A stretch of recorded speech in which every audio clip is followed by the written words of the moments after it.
நாம் தலைகளை தாழ்த்தி கண்களை மூடி தேவ சமூகத்தை நோக்கி பார்க்கலாம். இந்த நாளிலும் கர்த்தர் நம்மோடு பேசும்படியாய் அவருடைய அமர்ந்த மெல்லிய சத்தம் நம்முடைய செவிகளில் தொனிக்கும்படியாய் நம்முடைய சிந்தைகளை நாம் ஒருமுகப்படுத்துவோம். பலவிதமான சூழ்நிலைகள் நம்முடைய இருதயத்தில் சமாதானத்தை சீர்குலைக்கும்படியாய் போராடி கொண்டிருந்தாலும் அவைகளுக்கு மத்தியில் கர்த்தருடைய வார்த்தை என்ன சொல்லுகிறது? அவர் நம்மிடத்தில் எதிர்பார்க்கிற காரியம் என்ன? அவருக்கு நான் என்ன செய்ய வேண்டும் என்கிற ஒரு திறந்த இருதயத்தோடு ஆண்டவருடைய பிரசன்னத்தில் அவருக்கு முன்பாக நம்மை நாமே விட்டு கொடுக்கலாம். நம்ம கையில் ஏராளமான காரியங்களை பிடிச்சு வச்சிருக்கலாம். இந்த காரியங்கள் இந்த காரியங்கள் இதையெல்லாம் செயல்படுத்தணும் என்று சொல்லி நம்ம கையில் நிறைய பிடிச்சு வச்சிருக்கலாம். எல்லாத்தையும் கீழே வச்சிருவோம். ஆண்டவரே, உம்முடைய சித்தத்தின்படி செய்ய இதோ நான் வருகிறேன். என்னை குறித்த உம்முடைய சித்தம் என்ன? உம்முடைய இருதயத்தின் பாரம் என்ன? அதை நிறைவேற்றுகிறதற்கு என்னை நான் ஒப்பு கொடுக்கிறேன். நாம் கூடி வந்திருக்கிறது தேவனுடைய பிரசன்னம். நாம் கூடி வந்திருக்கிறது கர்த்தர் உலாவுகிற அவருடைய ஆலயம். நம்முடைய இருதயத்தை ஒருமுகப்படுத்துவோம். கர்த்தருக்கு முன்பாக இருக்கிறோம். ஆமென். ஆண்டவரே, என்னுடைய வாழ்க்கையில் நீர் செய்ய நினைத்திருக்கிற காரியம் என்ன? என்னுடைய திருச்சபையில் கர்த்தர் நியமித்திருக்கிற காரியம் என்ன? அதை எங்களுக்கு விளங்க பண்ணுவீராக. Thank you Lord. நாங்கள் உம்மை ஸ்தோத்திரிக்கிறோம், உமக்கு நன்றி செலுத்துகிறோம். உம்மாலே ஆகாத காரியம் ஒன்றுமே இல்லை ஆண்டவரே. உம்மாலே செய்யக்கூடாத அதிசயமான காரியம் ஒன்றும் இல்லை ஆண்டவரே. தேவரீர் சகலத்தையும் செய்ய வல்லவர். நீர் செய்ய நினைத்திருக்கிற காரியம் தடைபடாது என்று நாங்கள் வாசிக்கிறோம். ஆண்டவரே, ராஜாக்களினுடைய இருதயம் உம்முடைய கரத்தில் நீர்க்கால்களை போல இருக்கிறது. அதை தமக்கு சித்தமானபடியெல்லாம் திருப்புகிறீர் என்று வேதம் சொல்லுகிறது.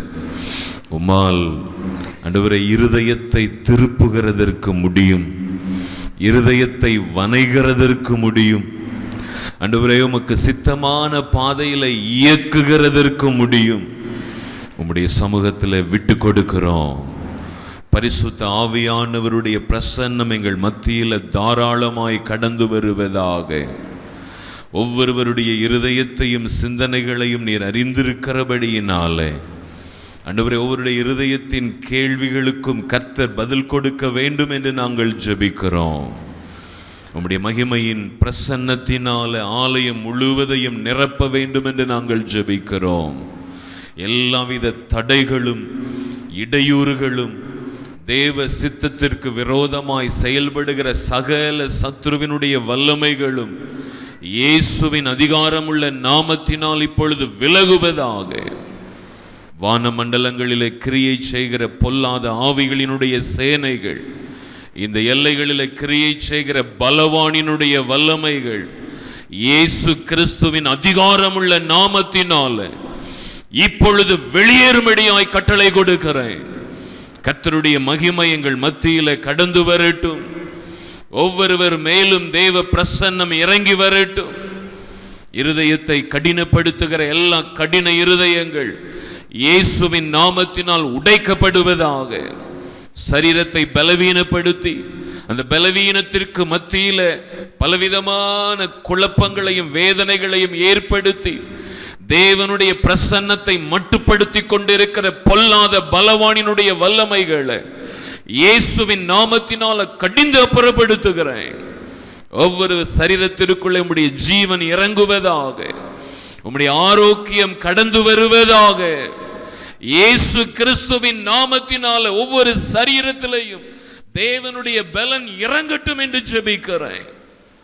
உள்ளான மனிதனில பலன் இழந்து சோர்ந்து போய் கலங்கி போய் ஆண்டவரே திடனற்று போயிருக்கிற ஒவ்வொருவருடைய இருதயத்தையும் கர்த்தருடைய ஆவியானவர் இந்த வேளையிலே திடப்படுத்த வேண்டும் என்று நாங்கள் ஜெபிக்கிறோம். நீர் பலப்படுத்தும், நீர் ஸ்திரப்படுத்தும். தடைகள் இயேசு கிறிஸ்துவின் நாமத்தினால் நீங்கி போகட்டும். நீர் எங்கள் மத்தியிலே பெரியவராய் உலாவும்படிக்கு நாங்கள் உம்மை வரவேற்கிறோம் ஆண்டவரே. உம்மை அல்லாமல் எங்களாலே ஒன்றும் செய்யக்கூடாதுன்னு சொல்லி நாங்கள் இன்றைக்கு மகிழ்விக்கும் அண்ணாவில் வாசிச்சோமே. உம்மாலே அல்லாமல் எங்க பலத்தினால ஒண்ணுமே செய்ய முடியாது. எங்களுடைய மனுஷ பலத்தினால எதையும் சாதித்து விட முடியாது. கர்த்தருடைய அனுகிரகம் வேணும்னு நாங்கள் ஜெபிக்கிறோம். கர்த்தருடைய கிருபை எங்களுக்கு வேண்டும் என்று நாங்கள் ஜெபிக்கிறோம். ஒவ்வொருவர் மேலும் உம்முடைய கிருபை என்கிற காருண்யம் இறங்கி வருவதாக. தேவன் இருதயத்தை சமாதானத்தினாலே நிரப்பிவிடும். உம்முடைய நாமம் மாத்திரம் மகிமைப்படட்டும். உம்முடைய வார்த்தைக்காக நாங்கள் காத்திருக்கிறோம். உம்முடைய வார்த்தை எங்கள் இருதயத்தில் எழுதப்படட்டும். உம்முடைய சித்தம் நிறைவேறட்டும். நீர் எங்களோடு பேசும், நாங்கள் கேட்கிறோம். அதற்கு விரோதமான என்னுடைய சுயத்தையும் சிலுவையில் அறைய ஒப்பு கொடுக்கிறேன். உம்முடைய வார்த்தை எங்கள் மத்தியில் கடந்து வருவதாக. இயேசுவின் இன்ப நாமத்தில் ஜெபிக்கிறோம் எங்கள் நல்ல பிதாவே, ஆமென். உட்காரலாம். ஹல்லேலூயா. சத்தமா சொல்லுங்க பாப்போம். ஹல்லேலூயா. அத்திக்குளம் சத்தம் இது, இந்த சத்தம் இல்லையே, என்ன கொஞ்சம் சத்தம். ஹல்லேலூயா. ஆமென். ஆண்டவரும் அருமை இரட்சகருமாகிய இயேசு கிறிஸ்துவின் இனிய நாமத்தினாலே இந்த காலை ஆராதனை வேளையில் தேவ சமூகத்தில் கூடி வந்திருக்கிற உங்கள் யாவரையும் அன்போடு கூட வாழ்த்துகிறேன். தேவனுடைய கிருபையும் சமாதானமும் நம்முடைய வாழ்க்கையின் எல்லைகளுக்குள்ளே பெருகுவதாக. ஹல்லேலூயா. ஒரு சில வருஷங்களுக்கு பிறகு இந்த காலை ஆராதனையில் உங்களோடு கூட சேர்ந்து கலந்து கொள்ளவும் கர்த்தருடைய வார்த்தையை தியானிக்கவும் ஆண்டவர் கொடுத்த இந்த நல்ல வாய்ப்பிற்காக நான் ஆண்டவரை அதிகமாய் ஸ்தோத்திரிக்கிறேன். இடைப்பட்ட காலங்களில் நம்முடைய திருச்சபைகளுக்குள்ளே நடந்து கொண்டிருக்கிற பலவிதமான குழப்பங்கள், சமாதான குறைச்சல்கள், இதை குறித்து கேள்விப்பட்டவனாய் இதற்காக தேவ சமூகத்தில் ஜெபித்திருக்கிறேன். ஆண்டவர் சீக்கிரமாய் எல்லா குழப்பங்களுக்கும் ஒரு தீர்வை கட்டளையிடுவார். அல்லேலூயா. ஒரு போன மாதத்தில் நம்முடைய ஆலயத்துக்கு, நம்ம பக்கத்தில் இன்னொரு ஆலயத்தின் ஆராதனையை முடிச்சுட்டு அத்திக்குளத்துக்கு வரணும் அப்படின்னு சொல்லி இங்கே வந்து ஆராதனை எல்லாம் முடிஞ்சு உட்காந்துட்டு இருந்தாங்க. அப்போ வந்து ஒவ்வொருத்தருடைய முகத்தையாக பார்க்கும்போது என்னுடைய இருதயத்தில் சமாதானமே இல்லை. அல்லேலூயா. யாருடைய முகத்திலையும் ஒரு 10 வருஷத்துக்கு முன்னால் பார்த்து அந்த சந்தோஷத்தை பார்க்க முடியல. அநேகருடைய சரீரம் பலவீனப்பட்டு இருக்கிறதை பார்க்க முடிந்தது. அநேகருடைய இருதயத்தில் துக்கமும் சஞ்சலமும் கலக்கமும் நிறைந்திருக்கிறதை பார்க்க முடிந்தது. இப்படிப்பட்ட நேரத்தில் தான் கன்வென்ஷனில் 3 நாள் செய்தி கொடுக்கறதுக்கு கூப்பிட்டுருந்தாங்க. ஒரு சில காரணங்களின் நிமித்தமாக என்னால் வர முடியலை. எப்படி இதில் வர முடியாமல், எப்படி நம்ம அத்திக்குள மக்களை சந்திக்காமல் இருக்கிறது அப்படின்னு சொல்லி திரும்பவும் ஒரு நாள் சொல்லுங்கள், நான் கண்டிப்பாக வர்றேன் அப்படின்னு சொல்லி இந்த நாளை தேவன் நமக்கு நியமித்து கொடுத்திருக்கிறார். அல்லேலூயா. இந்த வாய்ப்பை ஏற்படுத்தி கொடுத்த தேவனுக்கு நான் நன்றி சொல்லுகிறேன். இந்த வாய்ப்பை ஏற்படுத்தி என்னை அன்பாக அழைத்த திருச்சபையினுடைய முக்கியஸ்தர்கள் ஒவ்வொருவருக்கும் நன்றிகளையும் வாழ்த்துதல்களையும் தெரிவித்துக் கொள்ளுகிறேன். சூழ்நிலைகள் வித்தியாசமாயிருந்தாலும் ஆராதனைகள் தடையில்லாமல் நடந்து கொண்டிருக்கிறது. தேவ பிரசன்னம் நம்ம மத்தியிலே இருக்கிறது. வருகிற ஜனங்களோடு கூட கர்த்தர் பேசுகிறார். நாம் ஒவ்வொருவரும் கர்த்தருக்குள் பலப்பட வேண்டும் என்பது அவருடைய விருப்பமாயிருக்கிறது.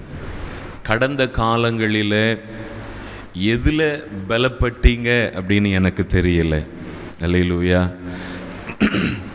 ஒருவேளை பழைய ஆலயத்தை இடித்து புதிதாக கட்டி இன்னும் நாங்கள் பலப்பட்டிருக்கிறோம். ஆலயம் புதிதாய் கட்டப்பட்டாயிற்று.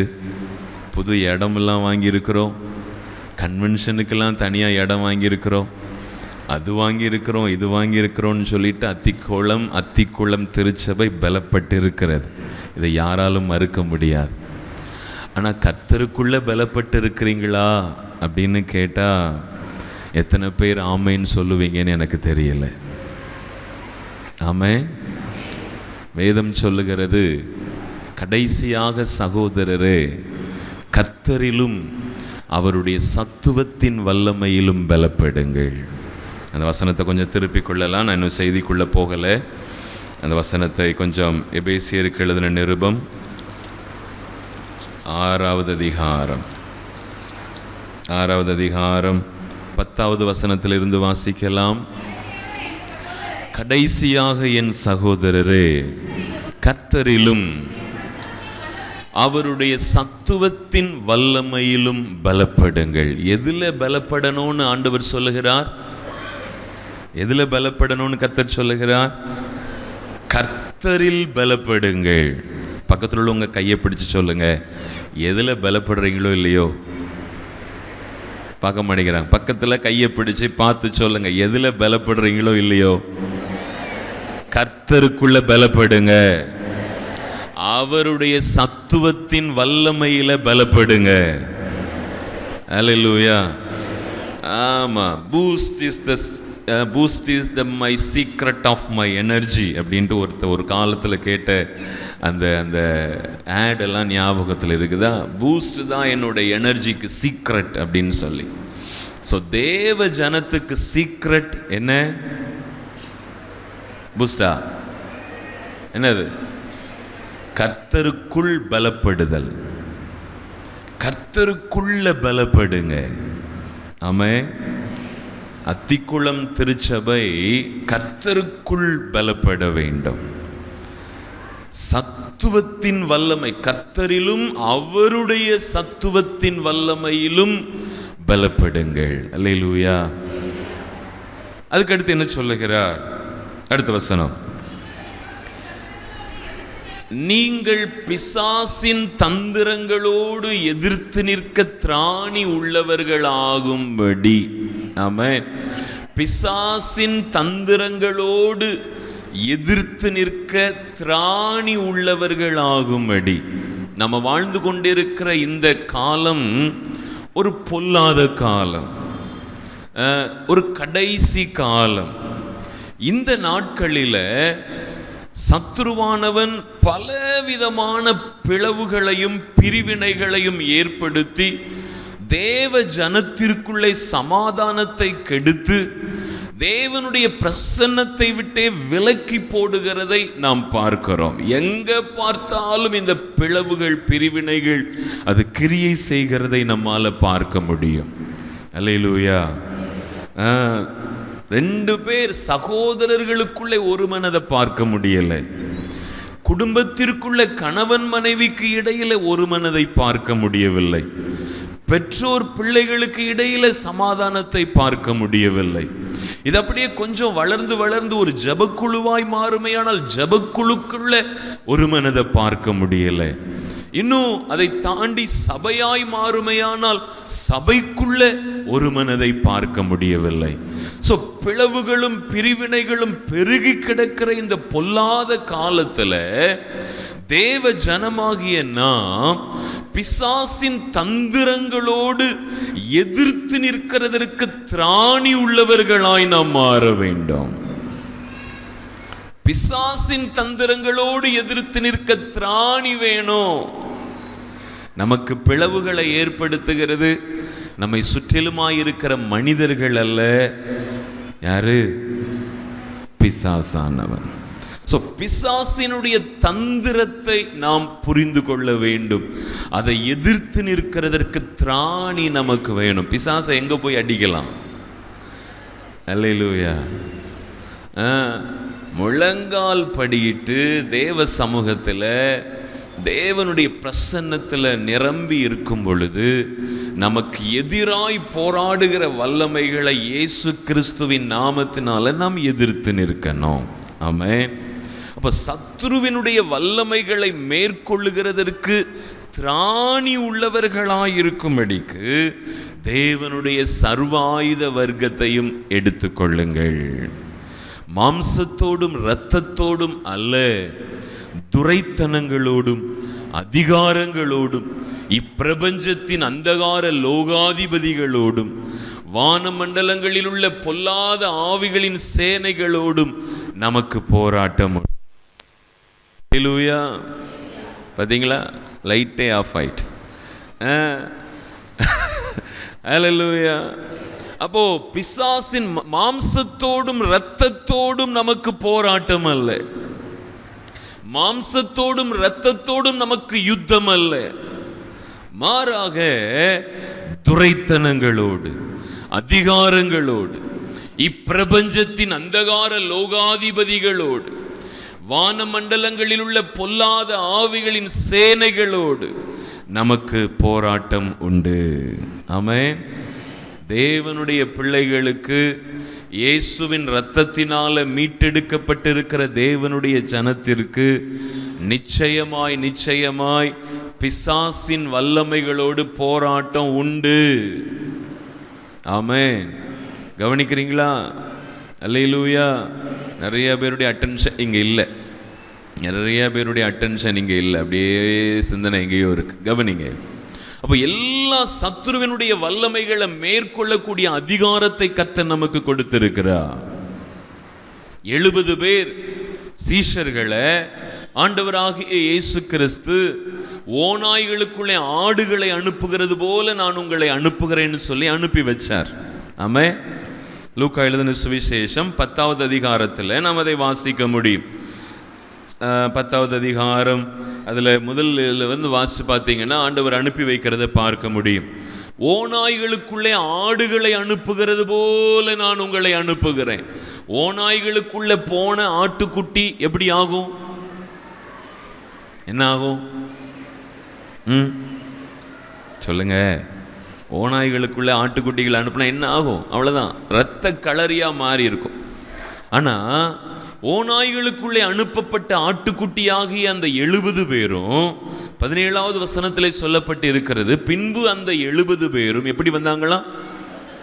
சந்தோஷத்தோடே திரும்பி வந்தார்கள். ஆமா, ஓநாய்களுக்குள்ளே அனுப்பப்பட்ட ஆட்டுக்குட்டி திரும்பி வரும்பொழுது எப்படி வந்துச்சான்? சந்தோஷத்தோடு. இரத்த களரியா வரல, கடிபட்டு காயப்பட்டு குற்றுயிரும் குலையுயிருமாக அது திரும்பி வரவில்லை, சந்தோஷத்தோட திரும்பி வந்தது. சந்தோஷத்தோட திரும்பி வந்து அந்த 70 பேரும் இயேசுவினிடத்தில் என்ன சொன்னார்களாம்? ஆண்டவரே, உம்முடைய நாமத்தினாலே பிசாசுகளும் எங்களுக்கு கீழ்ப்படுகிறது. அல்லேலூயா. ஆண்டவராகிய இயேசு கிறிஸ்து தம்முடைய சீஷர்களாகிய நம்மிடத்தில் விரும்புகிற ஒரு காரியம் என்ன? அவருடைய நாமத்தினால பிசாசுகளும் நமக்கு கீழ்ப்படிய வேண்டும் என்பதைத்தான் தேவன் நம்மிடத்தில் எதிர்பார்க்கிறார். ஒரு ஆமென் வரலையே? அல்லேலூயா. பிசாசுகளும் நமக்கு கீழ்ப்படியணும் இயேசுவின் நாமத்தை நம்ம பயன்படுத்தும் பொழுது. அல்லேலூயா. யாரோ சொல்றது எனக்கு காதுல கேட்குது, அதெல்லாம் ஊழியக்காரங்க வேலைங்க, அப்புறம் இதுக்கு நீங்க இருக்கிறீங்க அப்படிங்கிற மாதிரி சொல்ற மாதிரி இருக்கு. இயேசுவின் இரத்தத்தினால யார் யாரெல்லாம் கழுவப்பட்டு இருக்கிறார்களோ அத்தனை பேருக்கும் ஆண்டவர் இந்த அதிகாரத்தை கொடுத்திருக்கிறார். அல்லேலூயா. இயேசுவின் இரத்தத்தினால கழுவப்பட்டிருக்கீங்க தானே? ஆமே, இன்னும் கழுவப்படலையா? அல்லேலூயா. அப்போ இங்கே அந்த 70 பேரும் சொல்லுகிறார்கள், உம்முடைய நாமத்தினாலே பிசாசுகளும் எங்களுக்கு கீழ்ப்படுகிறது. அடுத்த வசனத்துல பாருங்க, அவர்களை இயேசு நோக்கி, சாத்தான் மின்னலை போல வானத்திலிருந்து விழுகிறதை கண்டேன். அல்லேலூயா. ஆண்டவர் இயேசுவின் இடத்துல இந்த 70 பேர் வந்து சொல்றாங்க, ஆண்டவரே, உம்முடைய நாமத்தை நாங்க யூஸ் பண்ணோம், போற இடத்துல எல்லாம் எங்களை கடிச்சு கொதறோம்னு சொல்லி நாங்க பார்த்தோம். உம்முடைய நாமத்தை நாங்க அறிவிச்ச உடனே, உம்முடைய நாமத்தினால கடிந்து கொண்ட உடனே எல்லாம் கீழ்ப்படிந்தது, எல்லாம் எங்களுடைய பாதங்களுக்கு கீழ்ப்படுத்தப்பட்டது அப்படின்னு சொன்ன உடனே ஆண்டவர் சொல்லுகிறார், இதோ சாத்தான் மின்னலை போல வானத்திலிருந்து விழுகிறதை கண்டேன். அல்லேலூயா. ஏன் ஆண்டவர் அப்படி சொன்னார்? உடனே அவர்கிட்ட வந்து சொன்ன அந்த சீஷர்கள் எல்லாம் தட்டி கொடுத்துருக்கணும். பரவாயில்ல, என்னுடைய நாமத்தை யூஸ் பண்ணீங்கல்ல, அதனால தான் அப்படின்னு சொல்லியிருக்கணும் தானே. ஆண்டவர் ஒரு விஷன் பார்க்கிறார். இதோ சாத்தான் மின்னலை போல வானத்திலிருந்து கீழே விழுந்ததை கண்டேன். உடனே ஆண்டவர் சொல்லுகிறார், இதோ சர்ப்பங்களையும் தேள்களையும் மிதிக்கவும் சத்துருவினுடைய சகல வல்லமைகளையும் மேற்கொள்ளவும் உங்களுக்கு அதிகாரம் கொடுக்கிறேன். ஆமென், அல்லேலூயா. சத்துருவினுடைய சகல வல்லமைகளையும் மேற்கொள்ளவும் உங்களுக்கு அதிகாரம் கொடுக்கிறேன். ஒன்றும் உங்களை சேதப்படுத்த மாட்டாது. ஆண்டவர் ஏதாவது சொல்லி இருக்கணும்ல. திடீர்னு வந்து தாக்குதல் வரும்பா, 2 நாளைக்கு உனக்கு காய்ச்சல்லாம் வரும், அதுக்கப்புறம் தான் அது வந்து உன்னை விட்டு போகும், ஏதாவது சொல்லியிருக்கணும்ல. ஒன்றும் சொல்லலை. ஒன்றும் உன்னை சேதப்படுத்த மாட்டாது. சகல அதிகாரத்தையும் நான் உனக்கு கொடுத்திருக்கிறேன், ஒன்றும் உங்களை சேதப்படுத்த மாட்டார். அந்த நேரத்தில் ஆண்டவர் என்ன செஞ்சாரா? 21வது வசனத்தில் பாருங்க. அந்த வேளையிலே இயேசு ஆவியிலே களி கூர்ந்தார். ஆவியில களி கூறுதல்னா என்னது? ஆவியில சந்தோஷப்பட்டார், மிகவும் மகிழ்ச்சி அடைந்தார். எங்கேயாவது இயேசு சந்தோஷப்பட்டார்னு எழுதியிருக்குதா? அவர் கலங்கின கண்களோடு இருந்தார். அவருடைய கண்கள் மனதுருக்கமுடையதாயிருந்தது. கண்ணீரோடு கூட ஜனத்தை சந்தித்தார், துக்கத்தோடு கூட ஜனங்களை விசாரித்தார். எங்கேயுமே ஆண்டவர் சந்தோஷப்பட்டார், ஜாலியா பேசினார், சிரிச்சு விளையாண்டார். எங்கேயாவது போட்டிருக்குதா? இயேசு குறித்து எங்கேயாவது பார்த்திருக்கிறோமா? இல்லை. ஆனால் இங்கே சொல்லுகிறார், ஆவியிலே அவர் களி கூர்ந்து, பிதாவே, ஆண்டவரே, பூமிக்கும் வானத்துக்கும் பூமிக்கும் ஆண்டவரே, இவைகளை ஞானிகளுக்கும் கல்விமான்களுக்கும் மறைத்து பாலகருக்கு வெளிப்படுத்தினபடியினால் உம்மை ஸ்தோத்திரிக்கிறேன். ஆம் பிதாவே, இப்படி செய்வது உம்முடைய திருவுளத்துக்கு பிரியமாயிருந்தது. பாலகர்களுக்கு உம்மை வெளிப்படுத்திட்டீங்க. அந்த சின்ன சின்ன சீஷர்கள் என்னுடைய வார்த்தை, என்னுடைய பெயரை சொல்லி பிசாசுகளை மேற்கொள்ளுகிற அதிகாரத்தை கொடுத்திருக்கிறீங்க. அதற்காக நான் உம்மை ஸ்தோத்திரிக்கிறேன். ஆண்டவர் எப்ப தெரியுமா சந்தோஷப்படுவார்? நாம் இயேசுவின் நாமத்தை பயன்படுத்தும் பொழுது சந்தோஷப்படுவார். அல்லேலூயா. பிசாசுக்கு முன்னால தைரியமா எதிர்த்து நிற்கும் பொழுது இயேசு சந்தோஷப்படுவார். அவருடைய நாமத்தினாலே பிசாசுகளும் கீழ்ப்படுகிறது என்கிறதை நாம் பார்க்கிற பொழுது அவர் அதில் சந்தோஷப்படுகிறார். தேவனுடைய பிள்ளைகளாகிய நாம் மறைவாய் கிரியை செய்கிற பிசாசினுடைய வல்லமைகளை அடையாளம் கண்டு அவைகளை மேற்கொள்ளுவதற்கு இந்த காலை வேளையில் கர்த்தர் நம்மை அழைக்கிறார். அல்லேலூயா. நம்முடைய ஜெப நேரத்தில் பிரதானமான நேரம் நமக்கு விரோதமாய், நம்முடைய குடும்பத்துக்கு விரோதமாய், நம்முடைய தொழில் வேலை வியாபாரங்களுக்கு விரோதமாய், நம்முடைய ஆசீர்வாதத்தை தடை பண்ணும்படியாய், சமாதானத்தை கெடுக்கும்படியாய், ஆரோக்கியத்தை கெடுக்கும்படியாய் கிரியை செய்கிற பொல்லாத பிசாசினுடைய வல்லமைகளை எதிர்த்து நிற்கிறவர்களாக நாம் இருக்கணும். அவைகளை மேற்கொள்ளுகிறதற்கு அதிகாரத்தை கர்த்தர் நமக்கு கொடுத்திருக்கிறார். அல்லேலூயா. ஃபர்ஸ்ட் நமக்கு விரோதமாக கிரியை செய்கிற வல்லமைகளை கடிந்து ஜெபிக்கணும். நம்முடைய குடும்பத்துக்கு விரோதமாய், நம்முடைய வேலை தொழில் வியாபாரங்களுக்கு விரோதமா, ஆசீர்வாதத்துக்கு விரோதமா, ஆரோக்கியத்துக்கு விரோதமா, சமாதானத்துக்கு விரோதமா பிசாசு என்னென்ன கண்ணிகளை வச்சிருக்கிறானோ அவைகளை எல்லாம் முறியடித்து ஜெயமெடுக்கிறவர்களாய் நாம் காணப்பட வேண்டும். அதோடு கூட நம்முடைய திருச்சபையையும் நாம் நினைத்து பார்த்து, திருச்சபைக்கும் விரோதமாய் சமாதானத்தை கெடுக்கிறதற்கு, பல விதங்களிலே தேவனுடைய பிரசன்னத்தை மட்டுப்படுத்துகிறதற்கு, கர்த்தருடைய சித்தம் நிறைவேறக்கூடாதபடி போராடுகிற வல்லமைகளை மேற்கொள்ளுகிறதற்கு கர்த்தர் நம்மை அழைக்கிறார். அல்லேலூயா. ஜபத்தினாலையும், போராடி ஜபிக்கிற ஜபத்தினாலையும் தான் இதை நாம் மேற்கொள்ள முடியும். இந்த ஜாதி பிசாசு, அல்லேலூயா சொல்லுங்க, ஜபத்தினாலும் உபவாசத்தினாலையும் அன்றி வேறு எவ்விதத்தினாலும் புறப்பட்டு போகாது. ஆமென், அல்லேலூயா. நமக்குள்ள ஒரு மனதை காத்து கொள்ள வேண்டும். தனக்குத்தானே பிரிந்திருக்கிற எந்த ராஜ்யமும் நிலை நிற்க மாட்டாது. தனக்குத்தானே பிரிந்திருக்கிற எந்த குடும்பமும் எந்த வீடும் நிலை நிற்க மாட்டாது.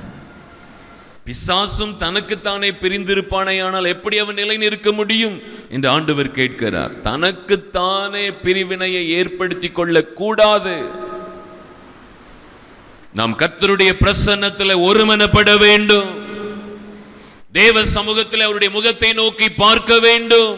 கர்த்தாவே எங்களுக்கு இறங்கும், கர்த்தாவே உம்முடைய சித்தம் நிறைவேறுவதாக, உம்முடைய ராஜ்யம் வருவதாக, உம்முடைய நாமம் எங்கள் மூலமாய் உயர்த்தப்படுவதாக, எங்களுடைய கிராமத்தில் எங்களுடைய திருச்சபையின் எல்லைகளுக்குள்ள தேவ பிரசன்னம் கடத்தப்படுவதாக. நாங்கள் ஒருமனப்பட்டு உம்முடைய முகத்தை நோக்கி பார்க்கிறோம், எங்களுக்கு இறங்கும் என்று காத்திருந்தால் கர்த்தர் நமக்காக இறங்குவார். அல்லேலூயா. இது கர்த்தருடைய ஆலயம், கர்த்தருடைய பிரசன்னம் சூழ்ந்திருக்கிற இடம். கர்த்தர் கிரியை செய்கிறதற்கு நாம் இடம் கொடுக்க வேண்டும். கர்த்தருடைய நாமம் உயர்த்தப்படுகிறதற்கு நாம் இடம் கொடுக்க வேண்டும். தேவனுடைய ஆவியானவருடைய அசைவாடுதல் வாழ்க்கையின் எல்லைகளுக்குள்ள நிரம்பி இருக்கிறதற்கு நாம் இடம் கொடுக்க வேண்டும். அதை விட்டுட்டு நம்ம சுய பலத்தில் எத்தனை போராடினாலும் அவர் அமைதியாக பார்த்துக்கிட்டே இருப்பார், வெயிட் பண்ணிக்கிட்டே இருப்பார். எப்போ நீ என்கிட்ட வருவியோ அப்போ நான் உனக்காக கிரியை செய்கிறேன். அல்லேலூயா. நம்ம ஒருமனப்படணும். ஒருமித்து உபவாச கூடுகைகளை நியமியுங்க. ஆமென். அல்லேலூயா. யோசபாத் ராஜா, ஆசா ராஜா தனக்கு விரோதமாய் படையெடுத்து வரக்கூடிய படைகளை பார்த்த உடனே பயந்து தனக்குன்னு என்ன ஒரு கூட்டத்தை சேர்த்து கொண்டு யுத்தம் பண்றதுக்கு போகல, யூதா எங்கும் உபவாசத்தை கூறுவித்தான். அல்லேலூயா. யூதா எங்கும் உபவாசத்தை கூறுவித்தான். 3 நாட்கள் மிருக ஜீவன்கள் முதற்கொண்டு சின்ன பிள்ளைங்க பெரிய ஆட்கள் எல்லாரும் ஒருமனப்பட்டு தேவ சமூகத்தில் முறையிட்டார்கள். ஆண்டவரே, இத்தனை திரளான ஜனத்திற்கு முன்பாக நிற்கிறதற்கு எங்களுக்கு பலன் இல்லை, எங்கள் தேவனாகிய கர்த்தாவை எங்களுக்கு துணை நில்லும், மனுஷன் உம்மை மேற்கொள்ள விடாதிரும் என்று சொல்லி தேவ சமூகத்தில் கண்ணீரோடு பாரத்தோடு உபவாசித்து அல்லும் பகலும் காத்திருந்து ஜெபித்த பொழுது கர்த்தர் தம்முடைய தீர்க்கதரிசியை அனுப்பி கொடுத்தார். இந்த யுத்தம் உங்களுடையது அல்ல, அது தேவனுடையது. இத்தனை ஏராளமான ஜனத்தை பார்த்து நீங்க பயப்படாதீங்க, கர்த்தர் உங்களுக்காக யுத்தம் பண்ணுவார் என்று சொல்லி அனுப்பினார். அல்லேலூயா. ஆண்டவர் யுத்தம் பண்ணினாரா இல்லையா? ஆமென். அல்லேலூயா. தேவ சமூகத்தில் ஒருமனப்படுங்க, காத்திருங்க, உபவாசத்தை கூறுவீங்க. உபவாச கூட்டம் அப்படின்னு சொல்லி அறிவிப்பு கொடுத்தாங்கன்னா எல்லாரும் வாங்க. ஒருமனப்பட்டு தேவ சமூகத்தில் போராடுங்க, கண்ணீர் வடித்து ஆண்டுடைய சமூகத்தில் கெஞ்சுங்க, கதறுங்க. கர்த்தர் நமக்காக எழுந்தருளுவார். அல்லேலூயா. எந்த விதத்திலேயும் நம்முடைய சுய லாபத்துக்காக நாம் ஆண்டவரை தேடக்கூடாது. தேவ நாமம் மகிமைக்காக தேவ சமூகத்துக்கு வரணும். ஆமென். அல்லேலூயா. நம்ம பண்ற கிளைம் நம்முடைய சுய லாபத்துக்காக இருக்கக்கூடாது. தேவ சித்தம் நிறைவேற்றப்படணும், தேவ ராஜ்யம் கட்டப்படணும், தேவ நாமம் மகிமைப்படணும். அதற்கு ஏதுவான காரியங்களுக்கு ஒருமனப்படுங்க, கர்த்தர் உங்களுக்காக எழுந்தருளுவார். ஆமென். அல்லேலூயா. அல்லேலூயா. சுய லாபம், என்னுடைய பெயர், என்னுடைய வாழ்க்கை, என்னுடைய காரியம், ஏன் நாமம் உயர்த்தப்படணும், இந்த பேச்சுக்கே அங்கே இடம் இருக்கக்கூடாது. நான் சிறுக வேண்டும், அவர் பெருகணும். அல்லேலூயா. நான் சிறுகணும், அவர் பெருகணும். அவருடைய சித்தம் நிறைவேற்றப்படணும். அவருடைய ஆலயமா இருக்கு, அவருடைய ஜனங்களா இருக்கிறாங்க, அவருடைய சித்தம் நிறைவேற்றப்படணும். அதற்கு நான் என்ன ஒப்பு கொடுக்கிறேன்னு சொல்லி அத்தனை பேரும் முழு மனதோடு கூட அர்ப்பணித்து தேவ சமூகத்தில் அழுது புலம்பினா கர்த்தர் எல்லா காரியங்களையும் சமாதானமாய் நிறைவேற்றி கொடுப்பார். அல்லேலூயா. இன்னைக்கு நான் உங்களுக்காக ஆண்டுடைய சமூகத்தை நோக்கி பார்த்தபொழுது நான் சீக்கிரமாய் சொல்லப்பட வேண்டிய காரியங்களை சொல்லிட்டு நான் கடந்து செல்லுகிறேன். இவ்வளோ நேரம் பேசினது நான் ப்ரிப்பேர் பண்ணிட்டு வந்ததில்லை, எங்கள் ஆண்டவர் உங்ககிட்ட பேச வைத்திருக்கிறார். எபிரேயருக்கு எழுதின நிருபம் 9வது அதிகாரம் 4வது வசனத்தை வாசிக்கலாம். எபிரேயருக்கு எழுதின நிருபம் 9வது அதிகாரம் 4வது வசனம்.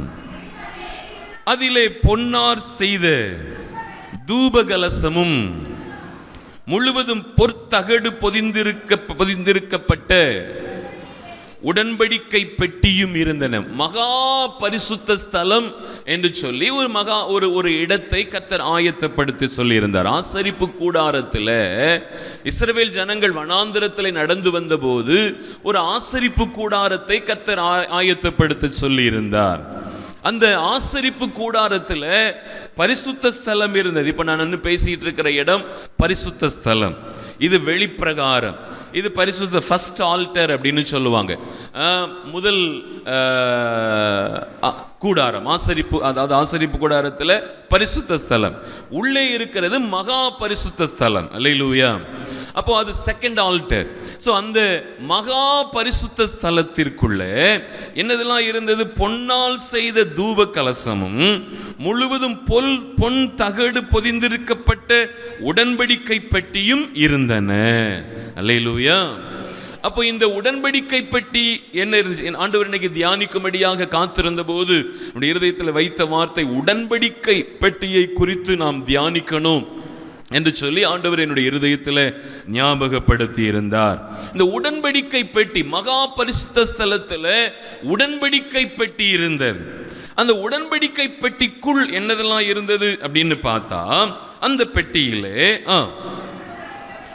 மன்னா வைக்கப்பட்ட பொற்பாத்திரமும் ஆரோனுடைய தளிர்த்த கோலும் உடன்படிக்கையின் கற்பலகைகளும் இருந்தன.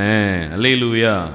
அந்த உடன்படிக்கை பெட்டி, ஒருவேளை நாம் இதை குறித்து கேள்விப்பட்டிருக்கலாம், தியானித்திருக்கலாம். மகா பரிசுத்த ஸ்தலத்திலே வைக்கப்பட வேண்டிய மிக முக்கியமான ஒரு காரியம் என்ன? உடன்படிக்கை பெட்டி. அந்த உடன்படிக்கை பெட்டிக்குள் என்னவெல்லாம் இருந்தது? அது முழுவதும் பொன்னால் செய்யப்பட்ட, தங்கத்தினால் செய்யப்பட்ட ஒரு பெட்டி. அதனுடைய நீளம் 2.5 முழம், அகலம் 2.5 முழம், உயரம் அகலம் 1.5 முழம், உயரம் 1.5 முழம். ஸோ இப்படிப்பட்ட ஒரு செவ்வக வடிவமான ஒரு உடன்படிக்கை பெட்டி. அந்த பெட்டிக்குள் மோசேக்கு ஆண்டவர் எழுதி கொடுத்த அந்த 2 கற்பலகைகள் உள்ளே இருந்தது. அது மாத்திரமல்ல, உள்ளே மன்னா வைக்கப்பட்ட பொற்பாத்திரம் இருந்தது. ஏனென்று சொன்னால், இஸ்ரவேல் ஜனங்கள் எகிப்து தேசத்திலிருந்து புறப்பட்டு வரும் பொழுது அவர்களுக்கு கொடுக்கப்பட்ட அந்த மன்னா அது கொத்தமல்லி விதையை போல இருந்தது என்று சொல்லி நம்ம வேதத்தில் வாசிக்கிறோமே. அந்த மன்னா அடங்கிய பொற்பாத்திரம் அது நினைவு கூறும் வண்ணமாக அது இருந்தது. ஆரோனுடைய தளிர்த்த கோல், ஒரு காய்ந்து போன அந்த மரம், ஆரோன் தான் எங்களுக்கு ஆசாரியனா, வேற யாரும் இல்லையா என்று சொல்லி ஜனங்களுக்குள்ளே முறுமுறுப்பு வந்தபோது ஆண்டவர் எல்லாருடைய கோல்களையும் அங்கே வைக்க சொன்னார். அதில் ஆரோனுடைய கோல் மாத்திரம் தளிர்த்ததை நாம் வேதத்தில் வாசிக்கிறோம். அல்லேலூயா. அப்ப ஆரோனுடைய கோல் அது துளிர்த்து அது பசுமையாய் மாறிற்று. அந்த கோலும் உள்ள இருந்தது. இப்பவும் நம்ம பிஷப் வந்தார் அப்படின்னு சொன்னா, பிஷப்பையா கையில ஒரு கோல் இருக்கும். அந்த கோலினுடைய நுனி எப்படி இருக்கும்? வளைவா இருக்கும். அப்புறம் நிறைய இலைகள், அந்த அந்த அந்த மரத்துலலாம் அந்த துளிர் விட்டுச்சுன்னு சொன்னால் அந்த இளம் இலைகள் இருக்கும் பாருங்க. அந்த மாதிரி இலைகள் அங்கே இருக்கிறத பார்க்க முடியும். அடுத்த பிஷப் வந்தாருன்னா பாருங்க அதை. இல்லையா? சரிதானா? வரமாட்டாருங்கிறீங்களா? சரி, ரைட் ரைட். அப்போ அப்படிப்பட்ட அந்த அந்த ஆரோனுடைய கோல், அந்த ஆரோனுடைய கோல்ல தளிர்த்த கோல் இருந்தது. அல்லேலூயா. அது உள்ளே அந்த பொன் பாத்திரத்துக்குள்ளே, பொன்னால் செய்யப்பட்ட அந்த பெட்டிக்குள்ளே இருந்தது. இப்படிப்பட்ட அந்த உடன்படிக்கை பெட்டி.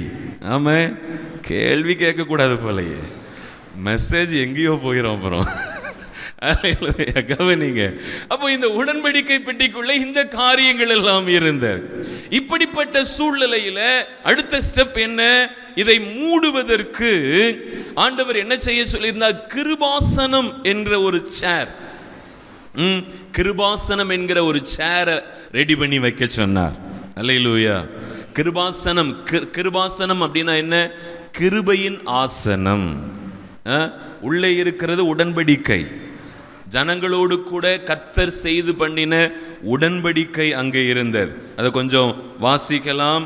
யாத்ராகமத்தின் புஸ்தகம் 25வது அதிகாரம், யாத்திராகமத்தின் புஸ்தகம் 25வது அதிகாரம், அதில் 20வது வசனத்தில் இருந்து வாசிக்கலாம்.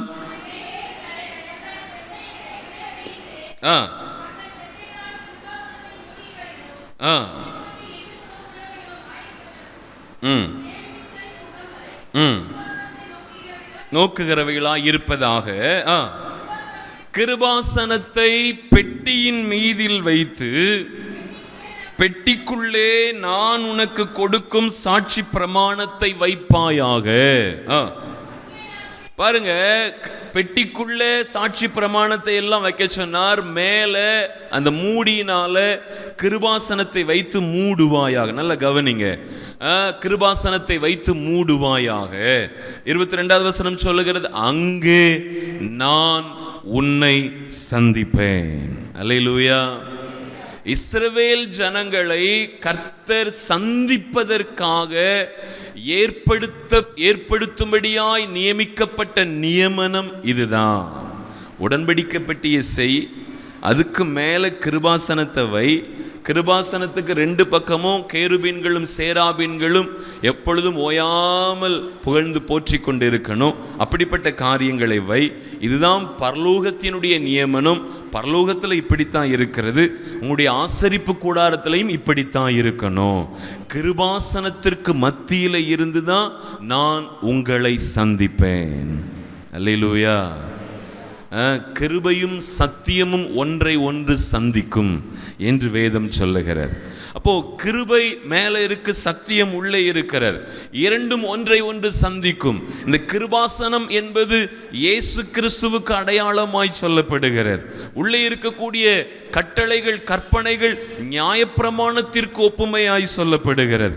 நியாயப்பிரமாணம் அது தன்னுடைய வேலையை செய்தாலும் கிருபையின் மூலமாக கிருபாசன தண்டையிலே அமர்ந்திருக்கிற தேவனாகிய கர்த்தர் நம்மை சந்திப்பதற்கு நல்லவராயிருக்கிறார்.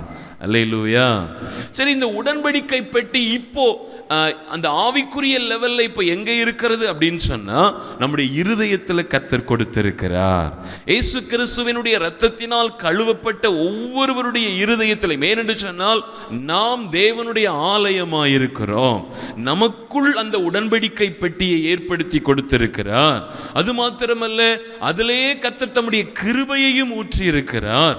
அதனாலதான் ஆண்டவர் சொல்லுகிறார், தைரியமாய் கிருபாசன தண்டைக்கு சேர கடவோம். அல்லேலூயா. தைரியமாய் கிருபாசன தண்டைக்கு வாருங்கள் என்று சொல்லி கர்த்தர் நம்மை அழைக்கிறார். சோ கிருபாசனம் என்பது உடன்படிக்கை பெட்டி என்பது என்ன? கர்த்தர் அங்கே தங்கி வாசம் பண்ணுகிற ஓர் இடம். கர்த்தர் அதன் மூலமாய் ஜனங்களை சந்திக்கிற ஓர் இடம். இது பழைய ஏற்பாட்டு காலத்துல இந்த கர்த்தருடைய பெட்டி தான், இது தேவனுடைய பெட்டி என்றும் அழைக்கப்படுகிறது. தேவனுடைய பெட்டியாகிய இந்த உடன்படிக்கை பெட்டி தான் முக்கியமான ஒரு பொருளாயிருந்தது. அதை வச்சுதான் ஜனங்கள் இஸ்ரவேல் ஜனங்களை வழிநடத்தி கொண்டு போனார்கள். அதன் மூலமாகத்தான் அநேக ராஜாக்கள் வீழ்த்தப்பட்டார்கள். அதன் மூலமாக தான் ஏராளமான அற்புதங்கள் அங்கே நடைபெற்றதை நாம் வாசிக்க முடியும். கொஞ்சம் யோசுவாவின் புஸ்தகத்தை நாம் திருப்பிக் கொள்ளலாம். யோசுவாவின் புத்தகத்தில் 4வது அதிகாரத்தை நாம் திருப்பிக் கொள்ளலாம். அதிலே நாம் வாசிக்கும் பொழுது, இந்த ஆசாரியர்கள் உடன்படிக்கை பெட்டியை சுமந்து கொண்டு போகிற பொழுது, மோசே மரித்து போனார். இப்ப யோசுவாவின் மூலமாக ஜனங்கள் வழிநடத்தப்பட்டு கொண்டு இருக்கிறார்கள். முதல்ல அவங்க சந்தித்த ஒரு பெரிய சவால் என்ன அப்படின்னு பார்த்தா, யோர்தான் பிரவாகித்து ஓடிக்கொண்டு இருக்கிறது. யோர்தானை கிராஸ் பண்ணி போகணும். அதற்கு ஒரு உடன்படிக்கை, அதாவது அதிலே ஒரு வெற்றி, ஒரு ஜெயம் உண்டாக வேண்டும்.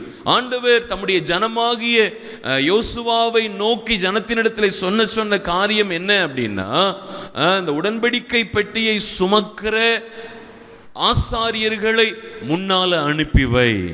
அந்த ஆசாரியர்கள் உடன்படிக்கை பெட்டியை சுமந்து கொண்டு அவருடைய உள்ளங்கால் யோர்தானினுடைய கரையிலே பட்ட உடனே யோர்தான் பின்னிட்டு திரும்பும் என்று கர்த்தர் சொன்னார். அல்லேலூயா. பாருங்க, 4வது அதிகாரம் 18வது வசனத்தை வாசிக்கலாம். ஆசாரியர் யோர்தான் நடுவில் இருந்து ஏறி அவர்கள் உள்ளங்கால்கள் கரையிலே ஊன்றின போது யோர்தானின் தண்ணீர்கள் தங்களிடத்தில் திரும்பி முன்போல அதன் கரையெங்கும் புரண்டது. அதனுடைய ஆரம்ப இடத்துல நம்ம வாசித்து பார்த்தால் அவர்கள் கால் வைத்த இடத்துல அது பின்னிட்டு திரும்பினது. அவர்கள் திரும்ப எல்லாரும் கிராஸ் பண்ணி போட உடனே அந்த யோர்தானினுடைய பிரவாகம் அமர்ந்து போயிற்று. அல்லேலூயா. அப்போ உடன்படிக்கை பெட்டியில கர்த்தர் தங்கி வாசம் பண்ணுகிறார். அவரோடு கூட சுமந்து கொண்டு நாம் கடந்து போகிற பொழுது எத்தனை தடைகளை வேண்டுமானாலும் நம்மால ஜெயிக்க முடியும். ஆமென். அல்லேலூயா. சோ அந்த உடன்படிக்கை பெட்டி நமக்குள்ளே இருக்கணும். அந்த சாட்சியின் வசனங்கள் நமக்குள்ளே இருக்க வேண்டும். அந்த சாட்சியின் வார்த்தையை நாம் காத்து கொண்டு கடந்து செல்லுகிற பொழுது தடைகளை கர்த்தரே நமக்காக எதிர்த்து யுத்தம் பண்ணுவார் என்று சொல்லி நம்ம பார்க்கிறோம். 1 சாமுவேல் 4வது அதிகாரத்தை நாம் திருப்பிக் கொள்ளலாம். 1 சாமுவேல் 4வது அதிகாரத்தில் இங்கே பெட்டி பிடிபட்டு போயிற்று என்று சொல்லி நம்ம பார்க்கிறோம். பாருங்க, 4வது அதிகாரம் 5வது வசனத்தை வாசிக்கலாம். கர்த்தருடைய உடன்படிக்கை பெட்டி பாளையத்திலே வருகிற போது இஸ்ரவேலர் எல்லாரும் பூமி அதிரத்தக்கதாக மகா ஆர்ப்பரிப்பாய் சத்தமிட்டார்கள். பாளையத்துக்குள்ள கர்த்தருடைய பெட்டியை கொண்டு வர்றாங்க. இவ்வளோ நாளும் ஜெயம் கிடைத்தது எல்லாம் உடன்படிக்கை பெட்டி வந்த உடனே ஒரு பெரிய யுத்தம் நடக்கும். கர்த்தர் கிரியை செய்வார். இங்கே பார்த்தீங்கன்னா ஒரு பெரிய தோல்வி உண்டாயிற்று. அதுக்கு அடுத்து உள்ள வசனத்தை படித்து பாருங்க. பெலிஸ்தியர்கள் சொல்லுகிறார்கள், இவ்வளோ நாளும் உடன்படிக்கை பெட்டி வந்த உடனே ஒரு பெரிய யுத்தம் நடக்கும், கர்த்தர் யுத்தம் பண்ணுகிறத பார்க்க முடியும். ஆனால் இப்போ அவங்களுக்குள்ள அந்த யுத்தம் பண்ணக்கூடிய யுத்த புருஷர்கள் இல்லை. பெலிஸ்தியர்களை பார்த்து ஒரு வார்த்தை சொல்லுகிறார்கள். பாருங்க, 9வது வசனத்தை வாசிக்கலாம். பெலிஸ்தரே, திடங்கொண்டு புருஷரை போல நடந்து கொள்ளுங்கள். எபிரேயர் உங்களுக்கு அடிமைகளாயிருந்தது போல நீங்களும் அவர்களுக்கு அடிமைகளாகாதபடிக்கு புருஷராயிருந்து யுத்தம் பண்ணுங்கள் என்று சொல்லி அவர்களுக்கு கட்டளையிட்டார்கள். அல்லேலூயா. அவங்களுக்குள்ளே பலவிதமான அதாவது பிரிவினைகள் காணப்படுகிறது. இஸ்ரவேல் ஜனங்களுக்குள்ளே ஒரு மனம் இல்லை. அவர்கள் ராஜாவினுடைய வார்த்தைக்கு அந்த காரியங்களுக்கு கர்த்தருடைய சத்தத்திற்கு செவிகொடாதபடி கண்கள் திரும்பி போயிருக்கிறது. ஆகவே பெலிஸ்தியரே, புருஷராயிருந்து யுத்தம் பண்ணுங்கள். நீங்க ஒரு காலத்தில் அடிமைகளாய் இருந்தது போல இப்போ நீங்க அவர்களுக்கு அடிமைகளாகிறாதீங்க என்று சொல்லி அவர்களை ஒரு புஷ் பண்ணின உடனே ஒரு பெரிய ஜெயம் பெலிஸ்தியர்களுக்கு உண்டாயிற்று. நடந்த காரியம் என்ன தெரியுமா? தேவனுடைய பெட்டி பிடிக்கப்பட்டது. தேவனுடைய பெட்டி இப்ப எங்க போயிடுச்சு தெரியுமா? பெலிஸ்தியர்களுடைய கைக்கு போயிற்று. இஸ்ரவேலை விட்டு பெலிஸ்தியர்களுடைய கைக்கு போய்விட்டது. பாருங்க, 22வது வசனம் சொல்லுகிறது, தேவனுடைய பெட்டி பிடிபட்டு போனபடியால் மகிமை இஸ்ரவேலை விட்டு விலகி போயிற்று. மகிமை விலகி போயிற்று என்று வேதம் சொல்லுகிறது. சோ கர்த்தருடைய பெட்டி, அதற்குள்ளே தேவனுடைய உடன்படிக்கை இருக்கிறது, தேவனுடைய பிரசன்னம் இருக்கிறது. அங்கேதான் கர்த்தர் அவர்களை சந்திக்கிறார். அங்கேதான் ஜனங்கள் வருஷந்தோறும் பலி செலுத்துகிறார்கள். அங்கேதான் ஆட்டுக்குட்டியினுடைய ரத்தம் தெளிக்கப்படுகிறது. அங்கேதான் சாட்சியின் வசனம் கூறப்படுகிறது. இதை வைத்து கொண்டுதான் இஸ்ரவேல் ஜனங்கள் ஜெயித்து கொண்டு இருக்கிறாங்க. இதை வச்சுதான் கர்த்தர் அவர்களை சந்திக்கிறதையும் அவர்களுடைய காதுகள் கேட்டுக்கொண்டு இருக்கிறது. கர்த்தருடைய வார்த்தை அங்கே இருந்துதான் புறப்பட்டு வருகிறது. அப்போ பெலிஸ்தியர்கள் அல்லது எதிரிகள் அவங்க குறிவைத்து பார்த்து கொண்டு இருக்கிற இடம் எங்க இருந்து இந்த ஜனங்கள் கர்த்தருடைய அந்த பலத்தை அல்லது அந்த பிரசன்னத்தை அனுபவித்துக் கொண்டு இருக்கிறார்கள் அப்படின்னு சொல்லி கவனித்து பார்த்தா தேவனுடைய பெட்டி தான். அல்லேலூயா. தேவனுடைய பெட்டி. அது மாத்திரமல்ல, அதன் மேலே இருக்கக்கூடிய கர்த்தருடைய சிங்காசனம், இதுதான் அவர்களை நடத்துகிறது. இதுதான் அவர்களுக்கு முன்னால செங்கடல், அந்த யோர்தான் வந்தாலும் சரி, எரிகோ வந்தாலும் சரி, உடை தெரிகிறதற்கு இதுதான் அவங்களுக்கு கீயா இருக்கிறது. பெலிஸ்தர்கள் சொன்னாங்க, பெலிஸ்தரே, ஒரு காலத்துல நீங்க அவர்கள் உங்களுக்கு அடிமைகளா இருந்தது போல நீங்க அவங்களுக்கு அடிமைகளாயிராதீங்க. புருஷராயிருந்து யுத்தம் பண்ணுங்கள். இந்த டைம் நம்ம கண்டிப்பா அவர்களை வீழ்த்த வேண்டும். வீழ்த்துகிறது மாத்திரமல்ல, உடன்படிக்கை பெட்டியையும் எங்க கொண்டு போயிட்டாங்க? அவங்க ஊருக்கு கொண்டு போயிட்டாங்க. அல்லேலூயா. உடன்படிக்கை பெட்டி போன உடனே வேதம் என்ன சொல்லுகிறது? தேவனுடைய பெட்டி பிடிபட்டு போனபடியால் கர்த்தரின் மகிமை இஸ்ரவேலை விட்டு விலகிற்று. மகிமை விலகிற்று, மகிமை நிறுத்தப்பட்டு போனது. இப்ப தேவனுடைய பிரசன்னம் இல்லாத ஒரு ஜனமாய் இஸ்ரவேல் ஜனங்கள் வாழ்ந்து கொண்டிருந்தார்கள். அல்லேலூயா. அப்போ நம்முடைய காரியங்கள்ல நாம் காத்துக்கொள்ள வேண்டிய ஒன்னே ஒன்று, எப்பொழுதும் கர்த்தருடைய சத்தம் நம்முடைய செவிகளிலே தொனித்து கொண்டே இருக்கணும். அல்லேலூயா. எந்த ஒரு காரியத்திலையும் எந்த ஒரு வேளையிலேயும் கர்த்தர் நம்மோடு பேசிட்டே இருக்கணும். கர்த்தருடைய வார்த்தை நம்முடைய செவிகளிலே தொனித்து கொண்டு இருக்க வேண்டும். அவருடைய பிரசன்னத்தை நாம உணரணும். ஆண்டவர் என் கூட தான் இருக்கிறார் என்கிற நிச்சயம் நமக்கு எப்பொழுதும் தேவை. ஆமென். ஜெபிக்கிறதற்கு முழங்கால் படியிட்டு ஆண்டவருடைய முகத்தை நோக்கி பார்க்கும் பொழுதெல்லாம், ஆண்டவரேன்னு சொல்லி அவரை நோக்கி கூப்பிடும் பொழுதெல்லாம் அவருடைய பிரசன்னத்தை நம்ம உணரணும். அவருடைய சத்தத்தை நம்ம கேட்கணும். அந்த மகிமை நம்மை விட்டு விலகி போகிறதற்கு நாம் இடம் கொடுத்து விடக்கூடாது. அல்லேலூயா. சங்கீதக்காரன் தான் சொல்லுகிறான், ஆண்டவரே உம்முடைய சமூகத்தை விட்டு என்னை தள்ளிராதங்க, உம்முடைய பரிசுத்த ஆவியை என்னிலிருந்து எடுத்துக்கொள்ளாதீங்க. இந்த பெலிஸ்தியர்கள், எதிரிகளாகிய இந்த பெலிஸ்தியர்கள் இஸ்ரவேல் ஜனங்களுக்குள்ளே காணப்படுகிற இந்த குழப்பமான சூழ்நிலைகளை அவர்கள் நன்றாய் உணர்ந்து கொண்டு அவங்க சொல்றாங்க, புருஷரை போல நடந்து கொள்ளுங்கள். இந்த டைம் கண்டிப்பா நம்ம இஸ்ரவேலை ஜெயிச்சிடலாம். அல்லேலூயா. அதே மாதிரி ஜெயிக்கவும் செஞ்சாங்க. கர்த்தருடைய பெட்டியும் பெலிஸ்தியருக்குள்ள போயிட்டு நடந்த காரியம் என்ன தெரியுமா? அதை கொண்டு போய் நீங்கள் 5வது அதிகாரம் 6வது அதிகாரத்தை படித்து பார்த்தீங்கன்னா, அதை கொண்டு போய் தேவனுடைய பெட்டியை கொண்டு போய் எங்கே வச்சாங்க தெரியுமா? தாகோனுடைய கோவில், அவங்களுடைய தெய்வமாகிய தாகோனினுடைய கோவிலுக்குள்ளே கொண்டு போய் வச்சுட்டாங்க. ஏன்னா அது முக்கியமான ஒரு பொருள், இதை நம்ம மிஸ் பண்ணிடக்கூடாதுன்னு சொல்லி தாகோனுடைய கோயிலுக்குள்ளே கொண்டு போய் வச்சாங்களாம். வச்சுட்டு வீட்டில் போய் தூங்கிட்டு திரும்ப காலையில் வந்து பார்த்தா தாகோன் குப்புற விழுந்து கிடக்கு. அல்லேலூயா. தேவனுடைய பெட்டிக்கு முன்னால தாகோனால என்ன செய்ய முடியல? அந்த வசனத்தை கொஞ்சம் படிக்கலாமா?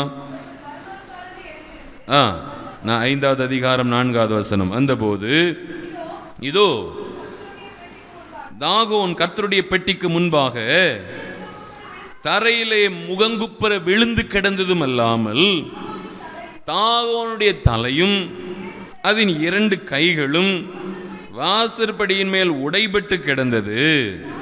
தாகோனுக்கு உடல் மாத்திரம் இருந்தது. அல்லேலூயா. 3வது வசனத்தில் படித்து பார்த்தீங்கன்னா குப்புற விழுந்து கிடக்கும். 4வது வசனத்தில் படித்து பார்த்தீங்கன்னா தாகோன் தலை தனியாக, கை தனியாக, கால் தனியாக, உடல் தனியாக எல்லாம் நொறுங்கி போச்சு. தேவனுடைய பெட்டி எங்கே இருக்கிறதோ அங்கே கர்த்தர் யுத்தம் பண்ணுவார். உடன்படிக்கை நமக்குள் சரியாயிருக்குமையானால் கர்த்தர் நம்மோடு கூட இணைந்து யுத்தம் பண்ணுவார். உடன்படிக்கை பெட்டி என்றால் என்ன? உடன்படிக்கை பெட்டி, உடன்படிக்கை என்றால் என்ன? தேவன் தம்முடைய ஜனத்தோடு பண்ணின உடன்படிக்கை. அதைத்தான் ஆண்டவர் எழுதி கொடுத்து உள்ள வைக்க சொல்லியிருந்தார். ஆரோனுடைய தளிர்த்த கோல் தேவன் நான் நியமித்து கொடுத்த நியமனமாகிய இந்த மனுஷன், இதுதான் ஆரோன், அதற்கு நியமனமாய் வைத்திருந்தார். நான் கொடுத்த என் ஜனத்திற்கு கொடுத்த மன்னா உள்ளே இருக்கு, அதற்கு நியமனமாக அதை சொல்லி இருந்தார். ஸோ கர்த்தர் தம்முடைய ஜனத்தோடு பண்ணின உடன்படிக்கைக்கு அடையாளமாக தான் அந்த உடன்படிக்கை பெட்டி. நமக்கும் தேவனுக்கும் இடையேயான உடன்படிக்கை எப்படி இருக்கிறது? ஆண்டவருக்காக நிற்கிறதற்கு நான் ஆயத்தம் என்று சொல்லி நம்மை அர்ப்பணித்து அவரோடு கூட இணைந்து நாம் டிராவல் பண்ணுவோமே, ஆனால் கர்த்தருடைய மகிமை நம்மோடு கூடவே கடந்து வரும். அல்லேலூயா. நம்ம மகிமையை காத்து கொள்ளணும், தேவனுடைய பிரசன்னத்தை காத்து கொள்ளணும், அவருடைய சத்தத்தை கேட்கணும், அவருடைய இருதயத்தின் பாரத்தை உணர்ந்து கொள்ள வேண்டும், அவருக்காக நிற்கணும், அவர் நமக்காக நிற்பார். அல்லேலூயா. அப்போ இங்கே இந்த தேவனுடைய பெட்டியை கொண்டு போய் தாகோனுடைய கோவிலுக்குள்ள வச்சாங்க. ஆனால் அது நொறுக்கப்பட்டு போயிற்று. திரும்ப அந்த ஜனங்கள் பயந்து போய் அந்த உடன்படிக்கை பெட்டியை அனுப்பிவிட்டு விட்டார்கள் என்று சொல்லி நம்ம வேதத்தில் வாசிக்கிறோம். அது மாத்திரமல்ல, இதே 1 சாமுவேலில் நம்ம வாசித்து பார்த்தால் இஸ்ரவேல் ஜனங்கள் ஒரு பெரிய ஒரு காரியத்தை அவர்கள் செயல்படுத்துகிறதை நம்ம பார்க்க முடியும். அவர்கள் புறப்பட்டு போன இடத்திலெல்லாம் ஒரு பெரிய ஜெயத்தையும் அவர்கள் ஆசீர்வதிக்கப்பட்டதையும் நம்ம பார்க்க முடியும். அல்லேலூயா. அப்போ நம்முடைய வாழ்க்கையினுடைய ஒவ்வொரு சூழ்நிலைகளிலேயும் எல்லாவற்றையும் நாம் ஜெயம் பெறுகிறதற்கு தேவன் நம்மை அழைக்கிறார்.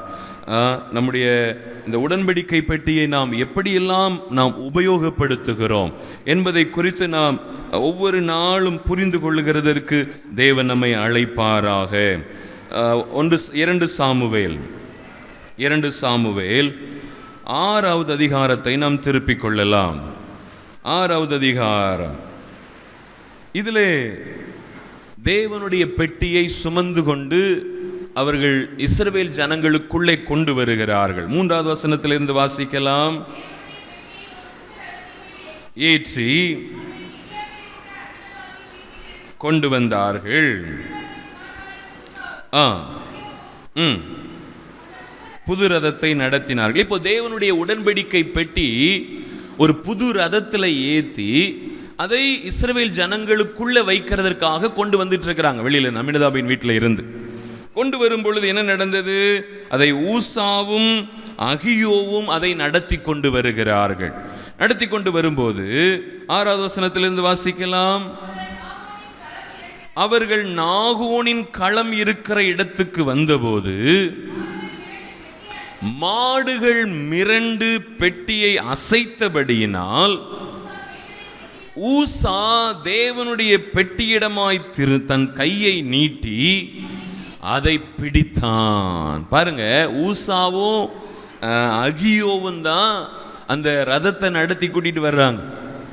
நான் நினைக்கிறேன் முன்னால அகியோ நின்றிருக்கலாம், பின்னால ஊசா நின்றிருக்கலாம். தேவனுடைய பெட்டி ரதத்தின் மேலே இருக்கிறது. மாடுகள் அப்படி அதை சுமந்து கொண்டு வந்து கொண்டிருக்கிறது. நாகோனின் களம் என்று சொல்லப்படுகிற அந்த களத்துக்கு பக்கத்தில் வந்தபோது மாடுகள் என்ன செஞ்சிட்டான்? மிரண்டுட்டு. மிரண்ட உடனே தேவனுடைய பெட்டி, பின்னால் இருந்த தேவனுடைய பெட்டி அது அசைந்து கீழே விழக்கூடிய ஒரு சூழ்நிலைக்குள்ளே வருகிறது. நம்ம இப்போ வேற ஒன்றும் இல்லை, டேபிளில் இருக்கிற ஒரு பொருள் கீழே விழப்போகுது அப்படின்னு சொன்னால் நமக்கு ஆட்டோமேட்டிக்காக என்ன வந்துடும்? அதை போய் எடுக்கணும், அதை கீழே விழுந்துடாதபடி பாதுகாத்து கொள்ளணும். இப்போ நின்றுக்கிட்டு இருக்கிற மைக்கு இப்போ கீழே விழப்போகுதுன்னு வச்சுக்கோங்க, முன்னாடி இருக்கிற ஐயா உடனே இதை பிடிக்க வருவார். அப்படி தானே? கேஷுவலாக நடந்த ஒரு காரியம். தேவனுடைய பெட்டி கீழே விழப்போகிறது அப்படின்னு தெரிஞ்ச உடனே ஊசா என்ன செஞ்சானா? தேவனுடைய பெட்டியினிடமாய் தன் கையை நீட்டி அதை பிடித்தான். அப்பொழுது கர்த்தருக்கு ஊசாவின் மேல் கோபம் உண்டது. ஆசாரியன் தவிர தேவனுடைய பெட்டியை யாரும் தொடக்கூடாது அப்படிங்கிற ஒரு சட்டம் இருக்கிறபடினால ஊசா அதை தொட்டவுடனே கர்த்தருடைய கோபம் ஊசாவின் மேல் மூண்டது. அவனுடைய துணிவின் நிமித்தம் தேவன் அங்கே அவனை அடித்தார் என்று சொல்லி நம்ம வேதத்தில் வாசிக்கிறோம். அல்லேலூயா. ஸோ தேவனுடைய பெட்டி தேவனுடைய மகிமையை வெளிப்படுத்தக்கூடியது. அதன் மூலமாக விடுதலை உண்டு, அதன் மூலமாய் ரட்சிப்பு உண்டு, அதன் மூலமாய் சமாதானம் உண்டு. ஆனால் ஆசாரியன் தவிர வேற ஒருவரும் தொடக்கூடாத அந்த தேவனுடைய பெட்டியை ஊசா அவனே அறியாதபடி அனிச்சை செயல் அப்படிம்பாங்க, அனிச்சை செயல் அப்படிங்கிற மாதிரி உடனே அதை போய் அதை தாங்கி பிடிக்கிறதற்காக போன உடனே கர்த்தர் அவனை அடித்தார்.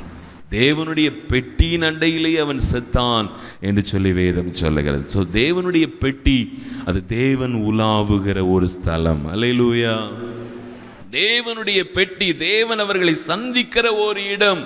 அதற்கு கொடுக்க வேண்டிய கனத்தை கொடுக்கணும், அதற்கு கொடுக்க வேண்டிய மரியாதையை கொடுக்கணும். அதற்கு பயப்பட வேண்டிய பயமும் நமக்குள்ளே அவசியமான தேவையாயிருக்கிறது. அல்லேலூயா, அல்லேலூயா. கர்த்தருடைய காரியங்களில், கர்த்தருடைய பிரசன்னத்தில் கர்த்தருக்கு முன்பாக நிற்கிற பொழுது எப்பொழுதும் பயத்தோடும் நடுக்கத்தோடும் அவருடைய சத்தத்துக்கு செவி கொடுக்கிற இருதயத்தோடு முன்னேறி செல்ல வேண்டியது அவசியம். கர்த்தருடைய உடன்படிக்கை பெட்டியை சுமந்து கொண்டிருக்கிற அந்த மாடு மிரண்டு அது கீழே விழுகிற நேரத்தில் ஊசாத பிடிச்சு அவன் மேல கர்த்தருடைய கோபம் உண்டது. இதே உடன்படிக்கை பெட்டி தான். அடுத்த 2 வசனத்தில் பாருங்க, விசனப்பட்டு பேரே ஊசான்னு பெயரிட்டான். இது எப்படி தாவீதே பயந்துட்டான், ஐயோ இது போய் ஊசாவையே காலி பண்ணிடுச்சே, இதை எப்படி நம்ம வீட்டுக்கு கொண்டு போறது அப்படின்னு நினைச்சிட்டு நம்ம ஏன் வீட்டுக்கு வர வேண்டாம்னு நினைச்சிட்டு என்ன சொன்னா பாருங்க, 10வது வசனத்திலிருந்து வாசிக்கலாம். அதை தன்னிடத்தில் தாவீது நகரத்திற்கு கொண்டு வர மனதில்லாமல் கித்தியனாகிய ஓபேத் ஏதோமின் வீட்டிலே கொண்டு போய் வைத்தான். அவன் வீட்டுக்கு கொண்டு போனாச்சுன்னா எங்க நமக்கு அடி விழுந்துருமோ அப்படின்னு சொல்லி பயந்து ஓபேத் ஏதோமினுடைய வீட்டில் கொண்டு போய் தேவனுடைய பெட்டியை வச்சானா. நடந்த காரியம் என்ன? கர்த்தருடைய பெட்டி கித்தியனாகிய ஓபேத் ஏதோமின் வீட்டிலே 3 மாதம் இருக்கையில் கர்த்தர் ஓபேத் ஏதோமையும் அவன் வீட்டார் அனைவரையும் ஆசீர்வதித்தார். அல்லேலூயா. அவனுக்குண்டான எல்லாம் கர்த்தரால் ஆசீர்வதிக்கப்பட்டது. ஸோ நம்முடைய வாழ்க்கையில் தேவனுடைய பெட்டியை சுமக்கிறது பெரிய காரியம் அல்ல. தேவனுடைய பெட்டியை நம்ம வீட்டில் வைத்து பாதுகாக்கிறது பெரிய காரியம் அல்ல. தேவனுடைய கோபத்திற்கு ஆளாகாமல் நாம் நம்மை காத்துக்கொள்ள வேண்டும். அல்லேலூயா. பெட்டி கீழே விழ போச்சுங்க, நான் தான் அதை பிடிச்சேன் அப்படின்னு சொல்லும் பொழுது அதில் கர்த்தருடைய கோபாக்கினை வருவதற்கும் காரணமாக இருக்கிறது. அதே வேளையில் அந்த பெட்டியை காப்பாற்றுகிறதற்கு என் வீட்டில் நான் இடம் கொடுக்கும் பொழுது அது தேவனுடைய நன்மைகளை சுதந்திரித்து கொள்ளுகிறதற்கு ஏதுவாக என் வீட்டில் வச்சிருக்கும் பொழுது கர்த்தருடைய பெட்டி எங்கே இருக்கிறதோ அங்கே ஆசீர்வாதமும் நிரம்பி வழிகிறதை நாம் பார்க்க முடிகிறது. அல்லேலூயா. நாம் கர்த்தருக்காக நிற்கணும், கர்த்தருக்காக நிற்கணும். ஆமென். கர்த்தருடைய உடன்படிக்கை பெட்டியை சுமக்கிறவர்களே இதை சிந்தித்துக் கொள்ளுங்கள் என்று வேதம் சொல்லுகிறது. கர்த்தருடைய உடன்படிக்கை பெட்டி நம்மேல் இருக்கிறது, அவருடைய ஆளுகை நம்மேல் இருக்கிறது, அவர் நம்மை நடத்தி கொண்டிருக்கிறார். அவருடைய பிரசன்னத்தை நாம் காத்து கொள்ள வேண்டும். அவருடைய சமூகத்தில் அவருக்கு பயப்படுகிற பயம் எப்பொழுதும் நமக்கு வேண்டும். நாம் செய்கிறது கர்த்தருடைய வேலை, நாம் செய்கிறது கர்த்தருடைய காரியம். அவருடைய சமூகத்தில் ஒரு நாளும் அசதியாய் நாம் அந்த வேலைகளை செய்கிறவர்களாய் இராதபடி கர்த்தருடைய சித்தத்தை உண்மையாய் உத்தமமாய் கர்த்தருக்கு பயந்து நிறைவேற்றுகிறதற்கு நம்மை ஒப்பு கொடுப்போம். இந்த நாட்களில் கர்த்தர் நம்ம கையில் இந்த பொறுப்பை கொடுத்திருக்கிறார். உண்மையாய் உத்தமமாய் தேவ சமூகத்தில் நடுங்குகிற நடுக்கத்தோடு ஜெபத்தோடு அவருடைய பாதப்படியில் ஆண்டவரே உம்முடைய சித்தம் நிறைவேற்றப்படுவதாக என்கிற ஒரு அர்ப்பணிப்போடு நாம் நம்முடைய காரியங்களை செயல்படுத்துவோமேயானால் நமக்கு உண்டான காரியங்கள் கர்த்தரால் ஆசீர்வதிக்கப்படும். தாவீது தேவனுடைய பெட்டி ஓபேத் ஏதோமினுடைய வீட்டில் இருக்கிறதுனால அவங்க ஆசீர்வாதமாக இருக்கிறத கண்டு உடனே தேவனுடைய பெட்டியை அவன் வீட்டுக்கு கொண்டு போயிட்டான். அல்லேலூயா. அடுத்துள்ள வசனங்களை படித்து பார்த்தீங்கன்னா அப்பா கோபம் இறங்கிட்டு நம்ம கொண்டு போயிடலான்னு சொல்லி தான் வீட்டுக்கு கொண்டு போயிட்டான். ஸோ கர்த்தருடைய பெட்டி, கர்த்தருடைய உடன்படிக்கை பெட்டி, இதில் தான் கர்த்தர் நம்மை சந்திக்கிறார், இதில் தான் கர்த்தருடைய சத்தத்தை கேட்கிறோம், இதில் தான் கர்த்தருடைய விடுதலையை உணர்கிறோம், இதில் தான் தேவனுடைய ராஜ்யம் கட்டப்படுகிறது. இதை சுமக்க சுமக்க சுமக்க ஆசீர்வாதமும் உண்டு. இதை சுமக்க சுமக்க சுமக்க ஒரு பக்கம் கர்த்தருடைய கோபமும் இருக்கும். தகுதியுள்ளவர்களாய் கர்த்தருடைய பாரத்தை சுமக்கிறவர்களாய் அவருடைய சித்தம் நிறைவேற வேண்டும் என்கிற உணர்வோடு கூட அவரோடு கூட இணைந்து நடக்கிறவர்களாய் நாம் இருப்போமேயானால் அவர் ஒவ்வொரு நாளும் நமக்கான சகல காரியங்களையும் நிறைவேற்றி முடிப்பார். தேவ சித்தம் நிறைவேற்றப்படும், தேவ ராஜ்யம் கட்டப்படும், ஜனங்களும் விடுவிக்கப்படுவார்கள். கர்த்தருக்காக நாம் பெரிய காரியங்களை நிறைவேற்ற முடியும். அல்லேலூயா. கர்த்தர் சந்திக்கிறதற்கு நாம் இடத்தை ஆயத்தப்படுத்துவோம். கர்த்தருடைய பிரசன்னம் தங்கி இருக்கிறதற்காக நாம் அவருடைய முகத்தை நோக்கி பார்ப்போம். உபவாசத்தை கூறுவிப்போம். தேவ சமூகத்தில் காத்திருப்போம். நம்மை தாழ்த்துவோம். ஆண்டவரே, கர்த்தர் எங்களுக்காக எழுந்தருளும், மனுஷன் நம்மை மேற்கொள்ள விடாதிரும், நீர் எங்களுக்காக கிரியை செய்யும் என்று சொல்லி கர்த்தருடைய சமூகத்தில் பாரத்தோட காத்திருப்போம். அவர் நமக்காக கிரியை செய்வார், நமக்காக யுத்தம் பண்ணுவார். இந்த யுத்தத்தை அவரே பொறுப்பெடுத்து நடத்தி கொடுப்பார். ஜெபிக்கலாமா? அவருடைய முகத்தை நோக்கி பார்க்கலாம். கர்த்தருக்காக நிற்கிறோமா? கர்த்தருடைய பாரத்தை சுமக்கிறோமா? கர்த்தருடைய சித்தத்தை நிறைவேற்ற வேண்டும் என்கிற ஒரு சிந்தையோடு இருக்கிறோமா? நம்ம தேவ பிரசன்னத்தில் நம்மை ஆராய்ந்து பார்ப்போம். ஆண்டவரே, எங்களுக்கு அல்ல கர்த்தாவே, எங்களுக்கு அல்ல, முழுவதும் உம்முடைய சித்தம் என் வாழ்க்கையில், எங்கள் வாழ்க்கையில், எங்களுடைய திருச்சபைகளில் நிறைவேற்றப்படுகிறதற்காக எங்களை நாங்கள் அர்ப்பணிக்கிறோம். எங்களுடைய சுய லாபத்துக்காக அல்ல ஆண்டவரே, எங்களுடைய நாமத்திற்காக அல்ல, உம்முடைய நாமம் உயர்த்தப்படணும். எங்களால் ஏதாகிலும் செய்ய முடியும் அப்படின்னு சொல்றதுக்கு ஒண்ணுமே இல்லைப்பா. உங்க சித்தம் நிறைவேறுவதாக, உம்முடைய நாமம் உயர்த்தப்படுவதாக, உம்முடைய ராஜ்யம் ஆண்டவரே இந்த பூமியில ஸ்தாபிக்கப்படுவதாக, எங்கள் மத்தியில ஸ்தாபிக்கப்படுவதாக. ஊசா மனம் பதறிதான் அந்த தேவனுடைய பெட்டியை தொட்டான். அங்கே தேவனுடைய கோபாக்கினை கடந்து வந்தது. ஆனால் அதே வேளையில் ஓபேத் ஏதோம் தன்னுடைய வீட்டையே தேவனுடைய பெட்டி தங்கி இருக்கிறதற்கு ஒப்பு கொடுத்தான். அதில் கர்த்தர் அவனையும் அவனுக்கு உண்டான எல்லாவற்றையும் ஆசீர்வதித்தார். ஆமென். அதே தேவனுடைய பெட்டி தாகோன் கோவிலுக்குள்ளே கொண்டு போய் வைக்கப்பட்டது. தாகோன் நொறுங்கி விழுந்தது.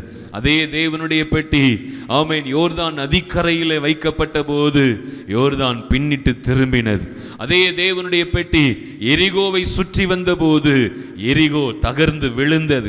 அந்த தேவனுடைய பெட்டி என்பது என்ன? அவர் தங்கி வாசம் பண்ணுகிற ஓர் இடம், அங்கே அவர் ஜனங்களை சந்திக்கிற ஓர் இடம். ஆமென். தேவனுடைய பெட்டி என்பது ஆமென் நமக்குள் இருக்கிறது, நம் மத்தியிலே இருக்கிறது. அவர் நம்மை சந்திக்க விரும்புகிறார். அவர் தம்முடைய நாமத்தை மகிமைப்படுத்த விரும்புகிறார். அவர் தம்முடைய நாமத்தை பிரஸ்தாபம் பண்ண விரும்புகிறார். அதற்கு நம்மை விட்டு கொடுப்போம். ஆமென். அவருடைய நாமமே அல்லாமல் வேற எந்த ஒரு நாமமும் உயர்த்தப்படுகிறதற்கு நாம் இடம் கொடுத்து விட வேண்டாம். ஆண்டவரே, நீர் உயர்ந்திருக்கணும். ஆண்டவரே, உம்முடைய சித்தம் நிறைவேறணும். உம்முடைய ராஜ்யம் கட்டப்படணும்.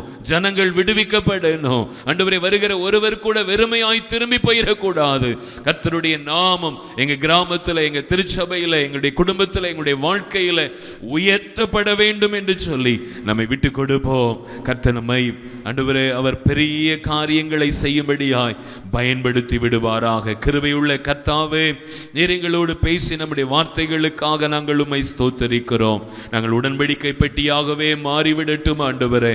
தேவன் தங்கி வாசம் பண்ணுகிற ஸ்தலமாகவே மாறிவிடட்டும் ஆண்டவரே. எங்களை பார்க்கிறவர்கள் எங்களிலே உம்மை காணட்டும் ஐயா.